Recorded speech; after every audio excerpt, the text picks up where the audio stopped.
Hello, ഇന്നത്തെ കഥയിലേക്ക് എല്ലാവർക്കും സ്വാഗതം.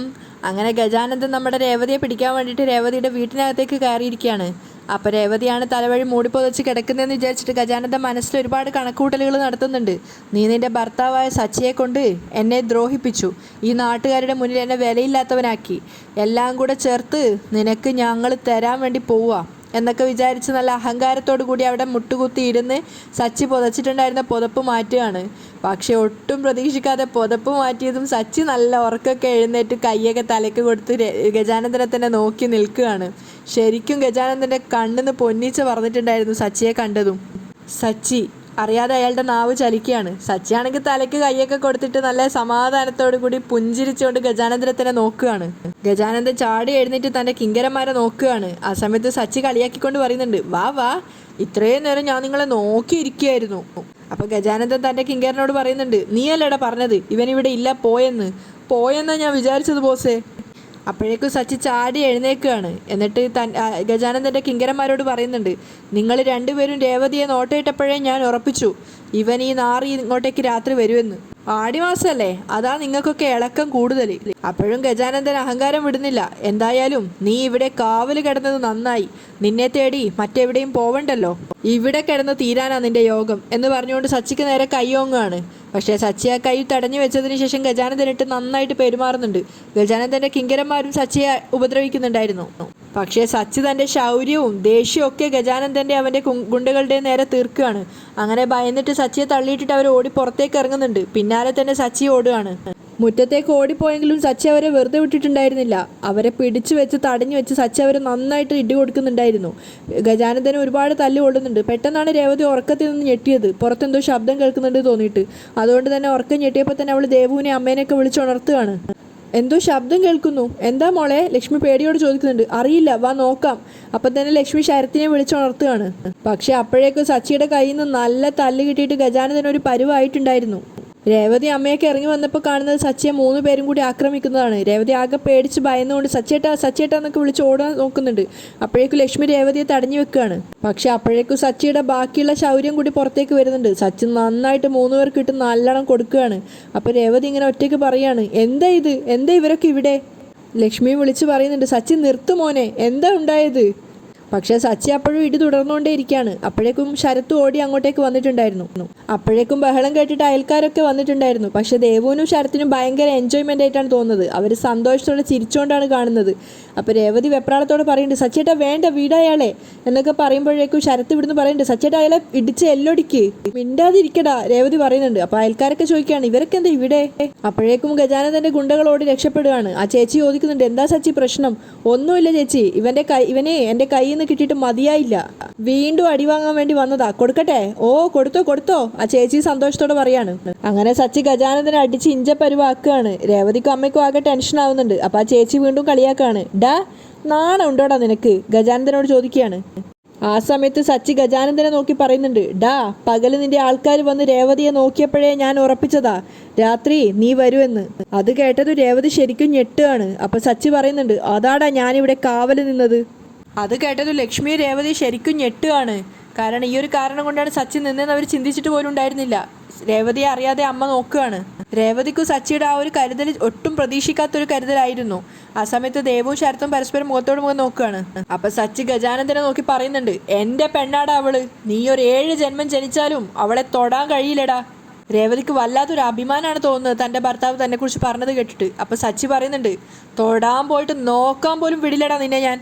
സച്ചി വീണ്ടും അവനായിട്ട് നല്ലോണം പെരുമാറുകയാണ്. അപ്പോഴേക്കും ലക്ഷ്മി പേടിയോട് പറയുന്നുണ്ട്, മോനെ സച്ചി വിട്, മതി, ഇനി ഇടിച്ച് അവൻ മരിച്ചു പോവും. ആ സമയത്ത് രേവതിയും പറയുന്നുണ്ട്, നിനക്കെന്താടാ നാണയില്ലേ? എത്ര തവണ നീ ഇദ്ദേഹത്തിൻ്റെ കയ്യിൽ നിന്ന് ഇടി വാങ്ങിച്ചു, ഇരന്ന് വാങ്ങാൻ വീണ്ടും വന്നിരിക്കുക നീ. അപ്പം ദേവ് പറയുന്നുണ്ട്, ഇടിക്ക് സച്ചേട്ടാ, അവന് കൊടുത്തത് പോരാ, രാത്രി വീട്ടിൽ കയറി വരാൻ അത്രയ്ക്ക് ധൈര്യമുണ്ടോ നിനക്ക്? രേവതി ചോദിച്ച കേട്ടോ സച്ചി വീണ്ടും അവന് 4-5 ഇടി വീണ്ടും കൊടുക്കുന്നുണ്ട്. എന്നിട്ട് പറയാണ്, പല തവണ നിനക്ക് ഞാൻ വാണിംഗ് തന്നതാ, എന്നിട്ടും നീ അടങ്ങിയില്ല അല്ലേ? നീ എന്നോട് ചെയ്ത ദ്രോഹത്തിന് നിന്നെ കൊല്ലേണ്ടതായിരുന്നു ഞാൻ. എൻ്റെ കൂടെയുള്ളവരെ ഓർത്താ ഞാൻ നിന്നെ വെറുതെ വിട്ടെ.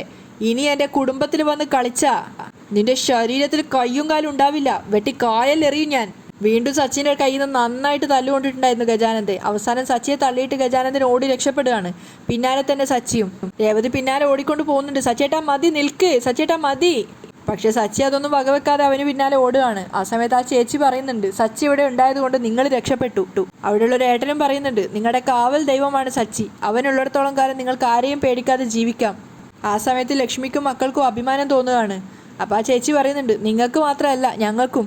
സച്ചി തിരിച്ചു വന്ന സമയത്ത് അവരെല്ലാവരും സച്ചിയെ അഭിനന്ദിക്കുകയാണ്. എല്ലാവരും തിരിച്ചു പോയ സമയത്ത് ലക്ഷ്മി സച്ചിയോട് പറയുന്നുണ്ട്, വാ മോനെ അകത്തേക്ക് പോവാം. അപ്പം സച്ചി ചോദിക്കുന്നുണ്ട്, നിങ്ങളെല്ലാവരും ഇവിടെ എന്തിനാ നിൽക്കുന്നേ, ചെന്ന് കിടക്ക്. ലക്ഷ്മിക്ക് സച്ചിയോട് എങ്ങനെയാ നന്ദി പറയേണ്ടതെന്ന് അറിയില്ലായിരുന്നു. അപ്പോഴും സച്ചി പറയുന്നുണ്ട്, ചെന്ന് ഉറങ്ങാൻ നോക്ക്, കയറിപ്പോ, ഇനി അവന്മാർ വരില്ല, ചെല്ലമ്മേ, ധൈര്യമായിട്ട് ചെല്ല്. ലക്ഷ്മി അവരെയും വിളിച്ച് അകത്തേക്ക് പോവാണ്. പക്ഷേ രേവതി പോയിട്ടുണ്ടായിരുന്നില്ല. അവൾ പ്രണയത്തോടെ സച്ചിയെ തന്നെ നോക്കി നിൽക്കുന്നുണ്ട്. സച്ചിയാണെങ്കിൽ ആ ഒരു ആവേശത്തിലാണ് ഉള്ളത്, അടിയൊക്കെ അടിച്ചതിൻ്റെ ആ ഒരു സ്പിരിറ്റിൽ. ആ സമയത്ത് രേവതി അരികിൽ വന്നിട്ട് അവളുടെ സാരി തലപ്പോണ്ട് സച്ചിയുടെ മുഖമൊക്കെ തുടച്ചു കൊടുക്കുകയാണ്. ആ സമയത്ത് സച്ചിക്കും അവളോട് പ്രണയം തോന്നുന്നുണ്ടായിരുന്നു. പക്ഷേ പിന്നീട് അവൻ പറയുന്നുണ്ട്, നീ ചെല്ല്. പക്ഷേ പിന്നെയും സച്ചിയെ നോക്കിക്കൊണ്ട് മെല്ലെയാണ് രേവതി അകത്തേക്ക് പോകുന്നത്. സച്ചിയും രേവതിയെ പ്രണയത്തോടെ നോക്കി നിൽക്കുന്നുണ്ട്. അകത്തേക്ക് കയറിയത് രേവതി അമ്മയോട് പറയുന്നുണ്ട്, ഇപ്പം മനസ്സിലായോ എൻ്റെ അമ്മയ്ക്ക് എൻ്റെ സച്ചിയേട്ടൻ ആരാണെന്ന്. ആ സമയത്ത് പുഞ്ചിരിച്ചുകൊണ്ട് ലക്ഷ്മിയും പറയുന്നുണ്ട്, അവനിവിടെ ഇല്ലായിരുന്നുവെങ്കിൽ എന്താകുമായിരുന്നു സ്ഥിതി, അവനെ ഇവിടുന്ന് പറഞ്ഞേക്കാൻ നോക്കിയത് തെറ്റായി പോയി മോളെ. അത് കേട്ട് ശരത്ത് പറയുന്നുണ്ട്, ഇതൊക്കെ കൊണ്ടാ സച്ചിയേട്ടനെ ഞാൻ എൻ്റെ റോൾ മോഡലാക്കിയത്. ആ ഗജാനന്ദൻ ഇനി ഈ വഴിക്ക് വരില്ല, ദേവു സന്തോഷത്തോടെ പറയാണ്. അപ്പം രേവതി പറയുന്നുണ്ട്, അമ്മേ അച്ഛനുള്ള മീൻകറി ചൂടാക്കി കൊടുത്ത് സച്ചിയേട്ടനോട് പോകാൻ പറയട്ടെ. അപ്പം ലക്ഷ്മി നാണക്കേടോടെ പറയുന്നുണ്ട്, കളിയാക്കാതെടി. എന്നിട്ട് മക്കളെ വിളിച്ചുകൊണ്ട് ഉറങ്ങാൻ കിടക്കുകയാണ്. അങ്ങനെ നേരം പുലർന്നപ്പോൾ രവിയും അതുപോലെ കൂട്ടുകാരും നടക്കാൻ ഇറങ്ങിയതാണ്. ആ സമയത്ത് അയാൾ ചോദിക്കുന്നുണ്ട്, രവി പെട്ടെന്ന് തന്നെ പെൻഷൻ കിട്ടില്ലേ? അതിനുള്ള കാര്യങ്ങളൊക്കെ റെഡിയായല്ലോ, ഇനി പെട്ടെന്ന് തന്നെ കിട്ടും. രവിയും പറയാണ്. അങ്ങനെ എന്തായാലും മധുസൂദനൻ നാർക്ക് കൊടുക്കാൻ പറ്റിയ നല്ല 8ൻ്റെ പണിയാണ് കൊടുത്തത്. അതെ, പുള്ളിക്കാരൻ ഇത്രയും പ്രതീക്ഷിച്ച് കാണില്ല. ഇനി എന്തായാലും ഇതുപോലുള്ള പരിപാടിക്ക് അയാൾ ഇറങ്ങില്ല. ആ സമയത്ത് അവർ വ്യായാമം ചെയ്യുന്ന ഗ്രൗണ്ടിൻ്റെ അടുത്തായിട്ട് മധുസൂദനൻ നായരും അതുപോലെ മഹിമയും വർഷയുടെ അമ്മയും അച്ഛനും അവിടെ നിൽക്കുന്നുണ്ടായിരുന്നു, ഇവരെയും കാത്തു നിന്നിട്ട്. ആ സമയത്ത് രവിയുടെ കൂട്ടുകാരൻ പറയുന്നുണ്ട്, എടാ നിനക്ക് അവരെ കാണാൻ താല്പര്യമില്ലെങ്കിലും അയാൾക്ക് നിന്നെ കാണാൻ താല്പര്യമുണ്ട്, അയാൾ നിന്നെ അങ്ങനെ വിടാൻ പോകുന്നില്ല, ദേ നോക്ക് എന്ന് പറഞ്ഞുകൊണ്ട് അവിടെ നിൽക്കുന്ന മധുസൂദനൻ നായരെ രവിക്ക് കാണിച്ചു കൊടുക്കുകയാണ്. രവിയും അപ്പോഴാണ് അയാളെ കാണുന്നത്. ആ സമയത്ത് ഇയാളെന്താ ഇവിടെ എന്ന് പറഞ്ഞുകൊണ്ട് രവി തിരിഞ്ഞു കിടക്കാൻ നോക്കുകയാണ്. അപ്പോൾ കൂട്ടുകാരൻ പറയുന്നുണ്ട്, നിന്നെ കാണാൻ വന്നതായിരിക്കും, എനിക്ക് അയാളെ കാണുമൊന്നും വേണ്ടെന്ന് പറഞ്ഞ് രവി അവിടുന്ന് വേഗം പോവാണ്. അപ്പോഴേക്കും മധുസൂദനൻ നായർ ഇയാളുടെ പിന്നാലെ തന്നെ വരികയാണ്. രവി ഒന്ന് നിൽക്ക്. അപ്പോൾ കൂട്ടുകാരൻ പറയാണ്, രവി ഒന്ന് നിൽക്കാൻ, എനിക്ക് തന്നോട് സംസാരിക്കാനുണ്ട്, അതിനാണ് ഞാൻ വന്നത്. മധുസൂദനൻ നായർ പറയാണ്. അപ്പം രവി ചോദിക്കുന്നുണ്ട്, എന്ത് സംസാരിക്കാൻ? ഇനി ഒരിക്കലും നിന്നെ കാണരുതെന്ന് ആഗ്രഹിച്ചവനാ ഞാൻ, പക്ഷെ എനിക്ക് വീണ്ടും നിന്നെ കാണേണ്ടി വന്നു. ഇപ്പം ഞാൻ നിന്റെ മുന്നിൽ നിൽക്കുന്നത് എൻ്റെ മോൾക്ക് വേണ്ടിയാ. അപ്പം രവി പറയുന്നുണ്ട്, മനസ്സിലായില്ല. നിന്റെ ഇളയ മകനുണ്ടല്ലോ, അവൻ ചെയ്യുന്നത് ശരിയല്ല, അവനെ നീ നിലക്ക് നിർത്തണം. അത് കേട്ടിട്ട് രവി കൂട്ടുകാരനെ നോക്കുകയാണ്. അപ്പം മധുസൂദനൻ പറയുന്നുണ്ട്, കുറച്ചു കാലമായി അവൻ എൻ്റെ മകളുടെ പിന്നാലെയാ, അവൻ എൻ്റെ മകളെ കാണുകയും സംസാരിക്കുകയും ഒക്കെ ചെയ്യുന്നുണ്ട്. ഒന്നും അറിയാത്തതുപോലെ അഭിനയിക്കല്ലേ നീയും കൂടി അറിഞ്ഞിട്ടുള്ള കളിയല്ലേ ഇത്? എന്നോട് പ്രതികാരം ചെയ്യാൻ നീ നിന്റെ മകനെ ഇറക്കി വിട്ടതല്ലേ, അതുകൊണ്ടല്ലേ അവൻ എൻ്റെ മകളെ പാട്ടിലാക്കാൻ നോക്കുന്നത്. ആ സമയത്ത് രവി ചോദിക്കുന്നുണ്ട്, ഞാനെന്തിനാ നിങ്ങളോട് പ്രതികാരം ചെയ്യുന്നത്? കേസ് ഞാൻ ജയിച്ചു, എൻ്റെ പെൻഷനും പാസ്സായി, പിന്നെ നിങ്ങളോട് ഞാൻ പ്രതികാരം ചെയ്തിട്ട് ഞാൻ എന്ത് നേടാനാ? പിന്നെ എന്തിനാണ് നിന്റെ തെമ്മാടി പയ്യൻ എൻ്റെ മകളുടെ പിന്നാലെ നടക്കുന്നത്? അത് കേട്ടത് രവിക്കും ദേഷ്യം വരികയാണ്. മര്യാദയ്ക്ക് സൂക്ഷിച്ച് സംസാരിക്കണം. എൻ്റെ മകൻ തെമ്മാടിയൊന്നുമല്ല, അവൻ നിങ്ങളുടെ മകളുടെ പിന്നാലെ നടക്കുകയും ചെയ്യില്ല. അങ്ങനെ ഒരുത്തനല്ല എൻ്റെ മകൻ. അപ്പം അയാൾ പറയുന്നുണ്ട്, ആണ് അവൻ എൻ്റെ വീട്ടിൽ വരെ വന്നതാ, ദിവസവും എൻ്റെ മോളെ ബൈക്കിൽ കയറ്റിക്കൊണ്ട് കറങ്ങുക അവൻ. അപ്പോഴും രവി പറയുന്നുണ്ട്, ശ്രീകാന്തിനെ കുറിച്ച് എനിക്ക് വളരെ നന്നായിട്ട് അറിയാം, തെറ്റായിട്ട് തോന്നുന്നതൊന്നും അവൻ ചെയ്യില്ല. അവരും നിങ്ങളുടെ മകളും തമ്മിൽ സുഹൃത്തുക്കളായിരിക്കും, അതായിരിക്കും ഒന്നിച്ചു വരികയും പോവുകയൊക്കെ ചെയ്യുന്നേ, അല്ലാതെ നിങ്ങളുടെ മകളുടെ പിന്നാലെ നടക്കാനൊന്നും അവരെ കിട്ടില്ല.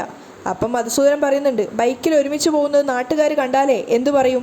അപമാനിക്കപ്പെടുന്നത് ഞാനാ. മര്യാദയ്ക്ക് നിന്റെ മകനോട് എൻ്റെ മകളെ വിട്ടേക്കാൻ പറ. അപ്പം രവി പറയുന്നുണ്ട്, നിങ്ങൾ ഈ പറയുന്നത് സത്യമാണോ കള്ളമാണോ എന്നൊന്നും എനിക്കറിയില്ല, പക്ഷെ ഒരു കാര്യം പറയാം, നിങ്ങൾ നാട്ടുകാരുടെ വായടപ്പിക്കാൻ ശ്രമിക്കുന്നതിന് മുമ്പ് നിങ്ങളുടെ മകളുമായിട്ട് സംസാരിക്കുക. എൻ്റെ മകനെ കാണരുത്, സംസാരിക്കാൻ ശ്രമിക്കരുത് എന്ന് അവളോട് പോയിട്ട് പറ, അല്ലാതെ രാവിലെ തന്നെ എന്നെ ഉപദേശിക്കാൻ വരികയല്ല വേണ്ടത്. അത് കേട്ടത് മഹിമക്ക് ഒന്നുകൂടെ ദേഷ്യം കയറുകയാണ്. അപ്പം മധുസൂദനൻ പറയുന്നുണ്ട്, നീയാണ് ഇതിനെല്ലാത്തിനും പിറകിൽ. എന്നെ അപമാനിക്കാൻ വേണ്ടി നീ നിന്റെ മകനെ കയറൂരി വിട്ടിരിക്കുകയല്ലേ, നിന്റെ മനസ്സിലിരിപ്പ് നടക്കില്ല രവി. അപ്പം രവി പറയുന്നുണ്ട്, ഞാൻ എന്തിനിങ്ങനെയൊക്കെ ചെയ്യണം? മറ്റുള്ളവരുടെ വേദനയിൽ സന്തോഷം കണ്ടെത്തുന്ന സ്വഭാവം നിങ്ങളുടെയാ, എൻ്റേത് അങ്ങനെയല്ല. കുബുദ്ധി ഉപയോഗിച്ച് ഇങ്ങനെയൊക്കെ ചെയ്യാൻ നിങ്ങളല്ല ഞാൻ, അത് മനസ്സിലായോ? അപ്പോഴേക്കും മഹിമ വന്നിട്ട് പറയാണ്, അതെ, നിങ്ങൾ എന്താ വിചാരിച്ചിരിക്കുന്നത്? ഇദ്ദേഹം താഴ്ന്ന് സംസാരിക്കുമ്പോൾ നിങ്ങൾ അഹങ്കാരം പറയാ, മര്യാദയ്ക്ക് സംസാരിക്കണം. അപ്പം രവിയും വിട്ടുകൊടുക്കുന്നില്ല. ഞാൻ കയ്യും കെട്ടി നിന്ന് കുഞ്ഞു നിന്ന് ഇയാളോട് സംസാരിക്കണമെന്നാണോ മാഡം പറയുന്നത്? ഇയാളെന്താ എൻ്റെ മേലധികാരിയോ അതോ മഹാരാജാവോ? അപ്പം മഹിമ മധുസൂദനോട് പറയാണ്, ചേട്ടാ ഞാൻ പറഞ്ഞതല്ലേ ഇയാളോട് സംസാരിച്ചിട്ട് സമയം പാഴാക്കണ്ടെന്ന്, പറഞ്ഞിട്ട് ഒരു കാര്യവുമില്ല. ഇതാണ് മിഡിൽ ക്ലാസ് ബുദ്ധി. നമ്മുടെ സ്വത്ത് കൈക്കലാക്കാൻ വേണ്ടിയാണ് അവനെ മുൻനിർത്തി ഇയാൾ ഈ കളികളൊക്കെ കളിക്കുന്നത്. നമ്മുടെ വീട്ടിൽ വന്നതാണല്ലോ ഇയാള്, ഒക്കെ കണ്ടപ്പോൾ ആശ തോന്നിക്കാണും എല്ലാം സ്വന്തമാക്കണമെന്ന്. ഒരു ബസ് ഡ്രൈവർ വിചാരിച്ചാൽ നമ്മുടെ സമ്പാദ്യത്തിൻ്റെ 1% പോലും ഉണ്ടാക്കാൻ കഴിയില്ലല്ലോ. മകനെ ഉപയോഗിച്ച് എല്ലാം സ്വന്തമാക്കാൻ ശ്രമിക്കുക. അതിനൊന്നും രവി മറുപടി പറയാതെ നിൽക്കുന്ന കണ്ടത് കൂട്ടുകാരൻ പറയുന്നുണ്ട്. നിർത്ത്, നിങ്ങൾ ആരോടെ ഈ സംസാരിക്കുന്നത്? നിങ്ങൾക്ക് തെറ്റി. നിങ്ങൾ വിചാരിക്കുന്ന ആളല്ല രവി. നിങ്ങളൊക്കെ മനുഷ്യരെക്കാളും പണത്തെ സ്നേഹിക്കുന്നവരാ. എന്നാൽ രവി അങ്ങനെയല്ല. പണമല്ല അവന് വലുത്, മനുഷ്യരുടെ സ്നേഹമാണ്. താൻ ഓടിച്ച ബസ്സിടിച്ചു മരിച്ച ഒരാളുടെ കുടുംബത്തെ ചേർത്ത് പിടിച്ചവനാണവൻ. അവൻ്റെ കുറ്റം കൊണ്ടല്ല അയാൾ മരിച്ചത്, എന്നിട്ടും അയാളുടെ കുടുംബത്തെ സ്വന്തം കുടുംബമാക്കി. അയാളുടെ മകളാണ് ഇവൻ്റെ പ്രിയപ്പെട്ട മരുമകൾ. സ്വന്തം മകനെ കൊണ്ട് ആ കുട്ടിയെ കെട്ടിച്ച് ജീവിതം കൊടുത്തവൻ. ഒന്നുമില്ലാത്ത വീട്ടിൽ നിന്നാണ് ഇവൻ മരുമകളെ കണ്ടെത്തിയത്. നിങ്ങളുടെ പണവും സ്വത്തും ഒക്കെ അവിടെ വെച്ചേച്ചാൽ മതി. പണം ആഗ്രഹിക്കുന്നവനല്ല രവി. അപ്പം മഹിമ കളിയാക്കുന്നുണ്ട്. ഓ, അത്രയ്ക്കും വലിയ ത്യാഗിയാണോ ഇയാൾ? ആ അതെ. അപ്പം രവി പറയുന്നുണ്ട്, പണക്കാരിങ്ങനെയാ അശോക, അവരെന്തിനേയും പണത്തെ മുൻനിർത്തിയേ കാണൂ. സംസാരിക്കൂ. ബാക്കിയുള്ളവരൊക്കെ അവരുടെ പണത്തെ കാണുന്നവരാണെന്ന് ആഗ്രഹിക്കുന്നവരാണെന്നാണ് അവരുടെ വിചാരം. വീട്ടിൽ എന്തെങ്കിലും കാണാതെ പോയാൽ അത് ഉടനെ വേലക്കാരി മോഷ്ടിച്ചതാണെന്ന് പറയും. അത് ഇവരുടെ ഒരു ശീല. ആ ശീലത്തിൻ്റെ ഭാഗമായിട്ടാണ് ഇവരിങ്ങനെയൊക്കെ സംസാരിക്കുന്നത്. ഇവരുടെ സ്വത്ത് തട്ടിയെടുക്കാൻ ഞാൻ എൻ്റെ മകനെ മുൻനിർത്തി കളിക്കുകയാണെന്നാണ് ഇവർ പറയുന്നത്. അപ്പം മഹിമ ദേഷ്യത്തോടെ പറയാണ്, നിർത്ത് നിങ്ങളുടെ പ്രസംഗം. ഇത് കേൾക്കാനല്ല ഞങ്ങൾ വന്നത്. മകനെ നിലക്ക് നിർത്തിയില്ലെങ്കിലേ അതിൻ്റെ ഭവിഷ്യത്ത് നിങ്ങൾ അനുഭവിക്കും. മധുസൂദനനും പറയുന്നുണ്ട്, എൻ്റെ മകളെ അവനിനി കാണരുത്, സംസാരിക്കരുത്. ഇത് അവനോട് പറഞ്ഞേക്ക്. അപ്പോൾ രവിയും പറയാണ്, ഇത് നിങ്ങൾ പോയി നിങ്ങളുടെ മകളോട് പറ. എൻ്റെ മകൻ്റെ കാര്യം നോക്കാൻ എനിക്കറിയാം. അവനോട് എന്ത് പറയണമെന്ന് നിങ്ങൾ എന്നെ പറഞ്ഞു പഠിപ്പിക്കൊന്നും വേണ്ട. അശോകനെ വിളിച്ചുകൊണ്ട് രവി അവിടുന്ന് പോവുകയാണ്. അപ്പം മഹിമ മധുസൂദനോട് പറയുന്നുണ്ട്, ഇതാ ഞാൻ പറഞ്ഞത്, ഇയാളെ കാണുകയും സംസാരിക്കുകയും വേണ്ടാന്ന്. അപ്പം മധുസൂദനൻ പറയുന്നുണ്ട്, അവൻ ഇപ്പോഴും എന്നെ ശരിക്കും മനസ്സിലായിട്ടില്ല. സാരയില്ല, എന്ത് വേണമെന്ന് ഞാൻ തീരുമാനിച്ചിട്ടുണ്ട്. അയാൾ പകയോടുകൂടി രവിയെ നോക്കുന്നിടത്തായിട്ടാണ് ഇന്നത്തെ എപ്പിസോഡ് വൈൻഡപ്പ് ചെയ്യുന്നത്.